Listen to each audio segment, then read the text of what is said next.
টেবিলে এখন খাবার সার্ভ করছি, সবাই বসে যাবে এখানে। নতুন বাসায় ফাইনাল রান্না করছি, দেখো কি কি রান্না করতেছি, এখনো করি নাই। এখানে রোস্ট করতে আজকে আমাদের জামাই বাবাও আসবে, আবার আমার বড় ছেলেও আসার কথা বলছে সন্ধ্যার পরে। তো দেখি কে কখন আসে, এই জন্য রোস্ট রান্না করছি এখানে। দেখো আজকে আমার রোস্টটা এই বাসায় কত চেহারা সুন্দর হয়েছে না। আর গরুর মাংসটা মেহমানে রান্না করছে, মানে আমার বাইর বই রান্না করছে। ওমা ওমা গরম কই হাতা ও তো এখনো কিছু গোছাই উঠি নাই, বুঝছো? এই যে মশলার যে কোটা মোটা আছে না, এগুলো সাজানো গোছানো মশলা বড়া এখনো করতে পারি না। এই দিক দিয়ে মেহমানও আসছে, এই ব্যস্ততা আছে। আমার শরীর ভালো না, এটাও আছে। আবার ঘরের ব্যস্ততা, সবকিছুই আছে। এই যে গরুর মাংসটা আমার ভাই বই রান্না করছে, রোস্ট আমি রান্না করছি, আর এখানে ইলিশ মাছ ভাজি করছি। এই যে সেটা মেহমানরাই হেল্প করতেছে, আমার বাইর বই ভাজি করছে, এখানে আমার বোনে আবার শশা কেটে রাখছে। পোলাওটা এখনো করি নাই। আমাদের আসিয়া বেগম এখানে পেঁয়াজ টেয়াজ সব কেটে দিছে। ও চিংড়ি মাছটা কই, মনে ফ্রিজে রাখছে, চিংড়ি মাছটাও ভাজি করব। তো সব মিলে আর কি, নতুন বাসায় আজকে খুব ভালো বুড়া রান্না চলতেছে। এই কয়দিনও তোমাদের তেল যেগুলো দিছি, নতুন বাসায় এসে কিন্তু তেল বানাইছি, কিন্তু ভিডিও করতে পারি নাই। আজকে ফাইনালি আগস্টের 1 তারিখ, আজকে রাত কটা বাজে শোভন? 10:10।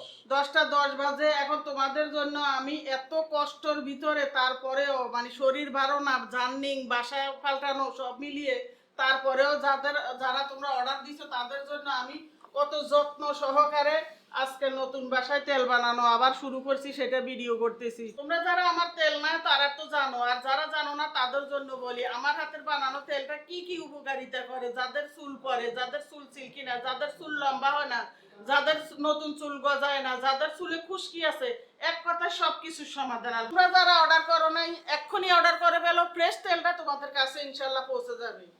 আমার ভাই আবার বাজারে গিয়ে কি কি নিয়ে চলে আসছে। এখানে লটকন চটকন এগুলা সৈকত আমার বড় ছেলের মতো, ওরও খুব পছন্দ। আর এখানে আম নিয়ে আসছে, বড় একটা পেঁপেটা দেখে আমি অনেক খুশি হয়েছি, কারণ এই পেঁপে হচ্ছে রাঙ্গামাটির এটা হলো রাঙ্গামাটি, পাহাড়ের উপরে হয় এগুলো, কিন্তু ভিতরে লাল। এগুলো মজা ও মিষ্টি অনেক বেশি। না মাছা খাবে? তো আজকে আমাদের নতুন বাসায় বড় ছেলেও আসবে বলছে, বউরা আনে কিনা জানি না, আমার বড় ছেলের বউরে।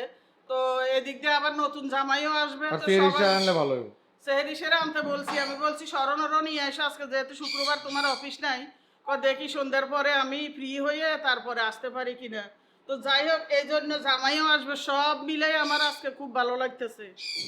তো লটকন খাবে আমার ভাই, আর এখন আম কাটবো। নাইদা আম খাইবো কইছে। হ্যাঁ এখানে লই সিজরাতে লটকন খাও, ও মাহিতের পছন্দ। আরে মাংসটা খাওয়া দিতে হইব। মাংস খাবা? ধরো না, গলার যায় আটকি বসেছে। থাক থাক বাবা, তো কোনো দরকার নেই, রাতেও দেওয়ার দরকার নেই। কেমন মজা লটকন তো এমনি টক টক একটু মজা।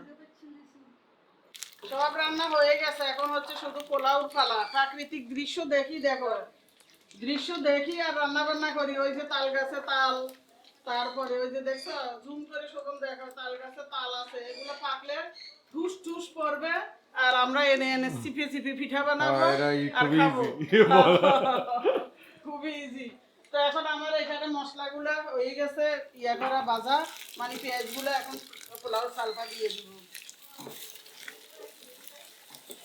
এই দেখছো আমার পাতিল নাই বলে, দেখো তোমরা যে একজন ইয়া করছে যে হের হের, এটা আমি অনেক সিরিয়াসলি নিছি। এই কথাটা আমি সিরিয়াসলি নিছি। এখন এই বাসায় সুন্দর সুন্দর পাতিলগুলো বের করা দরকার। দেখো অবশ্যই তোমরা দেখছো এই যে গাঠি বাঁধার সময় সবগুলো বস্তা পড়ছি, যে অবশ্যই দেখছো, অনেকে বলছো আমার ইগো হার্ট হয়ে গেছে। হ্যাঁ এটা আমার ইগোতে লেগে গেছে।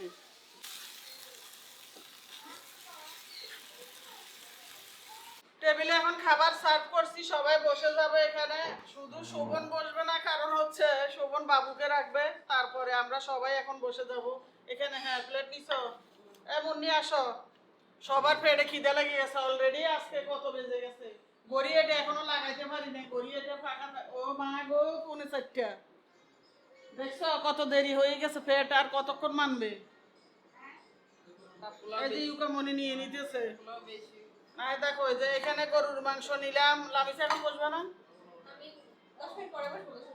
ও আচ্ছা, এখানে গরুর মাংস নিলাম, এখানে ইলিশ মাছ ভাজি, এই তো শসা, আর এখানে রোস্ট। আর যদি সন্ধ্যায় সবাই আসে তাহলে সন্ধ্যায় আরো কিছু আয়োজন করব, মিলিয়ে ওটা আরো বেশি হবে আর কি। তো এখানে নিয়ে নিয়ে এখন সবাই মিলে ভাত বেড়ে মানে পোলাও আর কি। না না সমস্যা নাই, অনুমতি ছাড়া কারণে না, টেনশন করো না। আন্টি একটা সুন্দর ড্রেস পরছে, নতুন ড্রেস, লাল ড্রেস তার উপর। আমিও বসে গেছি, খিদে এমন লেগে গেছে। চাইছিলাম গোসল টোসল করে তারপরে খাবো, এখন বোন ভাই বউ বলতেছে একসাথে বসে যাইতে, তো এখন নিয়ে এখানে টেস্টি ট্রিটের কিছু বিস্কুট বিস্কুট এনে রাখছি, এটা বের করি, এখন সবাই মিলে নাই নাস্তা খাবো সেজন্য। আর চুলের কাছে গিয়ে আর একটা কই, দুইটা, এগুলা কালকে এনে রাখছি, আজকে আর বের করি নাই, এখন বের করলাম। তো আর চুলের কাছে সব রেডি করে রাখছি, নাস্তা বানাইতেছি।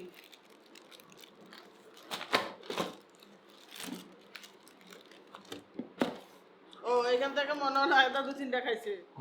খাইছে এগুলা থাক, এখন পিঠা বানাচ্ছি। তো সবার জন্য তো বানাবোই, আর এখানে আজকে আমাদের জামাই বাবাও আছে সেই জন্য এখন আজকে পান্তুয়া পিঠা বানাবো, নোয়াখালীর বিখ্যাত পান্তুয়া পিঠা। আগেও বানাইছি অনেক, তবে আজকে আমার এটা মনে ছিল না, আমার বোনেই আইডিয়া দিছে যে পিঠাটা বানান। এখানে যে কি পরিমাণ মাছি, অজস্র মাছি, খোলামেলা যে চতুর্দিকে, সেই জন্য কড়াই দিই, ডিম ভাজার জন্য কড়াই দিই, কারণ পান্তুয়া পিঠাতে তো ডিম লাগবে, ডিম ভাজা লাগবে, তারপরে না ও ডিমগুলো চুবাই চুবাই, এই দেখছো কি মাছি, ডিমগুলো চুবাই চুবাই তারপরে বাছতে হবে, এই জন্য কড়াইয়ের মধ্যে এই যে তেল দিয়ে দিছি। এটা গরম হতে থাক, আমি এই ফাঁকে আটাগুলো ধরে ফেলি। এখানে চিনি, ডিম আর বেকিং সোডা দিয়ে দিছি, মানে বেকিং পাউডার ভাজা দিছি। আর এগুলো হচ্ছে আমার চালের গুঁড়া, ও বেসে থাকতে যে চালের গুঁড়া করছিলাম ওগুলা রয়ে গেছে, এখনো খাচ্ছি। তো একটু পানি দিয়ে দিই, পানিও লাগবে।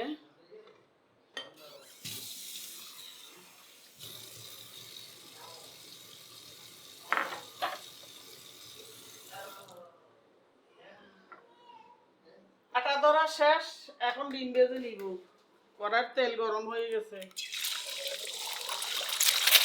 ডিম দুটোটা ভাজা হয়ে গেছে, ওমা এটা ভালোভাবে ভাজা হয়েছে, এটা ভাজার সময় ফুটাফুটি শুরু হয়েছে, ঠুস ঠাস করি, এর জন্য এটা একটু হা করে গেছে, আর এটা সুন্দর ভাজা হয়েছে। তো এখন আমি চুবিয়ে চুবিয়ে তেলের মধ্যে দিয়ে দিব, সব কমপ্লিট, অন্য কাজগুলা ভাজা পুরা বানানো শেষ। এই কড়াইটার মধ্যে বড় সড়ো আছে, ভাজি করতে যে যে কোনো কাজ করতে অনেক আরাম, সেই জন্য এই কড়াইটার মধ্যে আমি করি। হাজারও যদি আমার ফ্রাই প্যান থাকে, আরো হাই ফাই যে ফ্যানও থাকে, কোনো লাভ নাই, এটাই আমার শান্তির জায়গা। তো এগুলা বানানো হয়ে গেছে, নিয়ে চলে আসছি। আমি টিস্যু নিয়ে আসি রুম থেকে, ওয়ার্ড্রপে থেকে টিস্যু দিতে হইব নিচে, নাইলে কিন্তু অনেক তেল।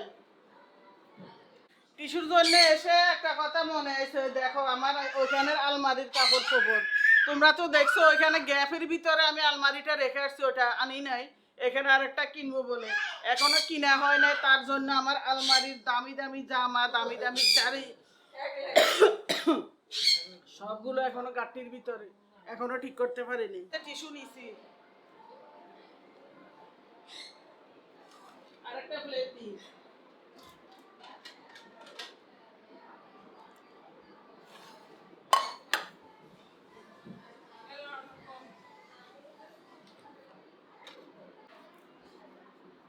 এটা একটু বড় হয়েছে কেন জানি না, আটাটা মনে হয় এটার মধ্যে বেশি গেছে। এই দেখো মাঝখানে কলিজা আছে, কত সুন্দর। এটা আরেকটা, এটা কেটে নি, কিভাবে কাটবো চিন্তা ইচ্ছা। এইভাবে কাটি। তো ভিডিও আজকে এতটুকু, সবাই ভালো থাকবে, সবার জন্য অনেক অনেক দোয়া এবং ভালোবাসা রইল, সবাই আমাদের জন্য দোয়া করবে। আল্লাহ হাফেজ।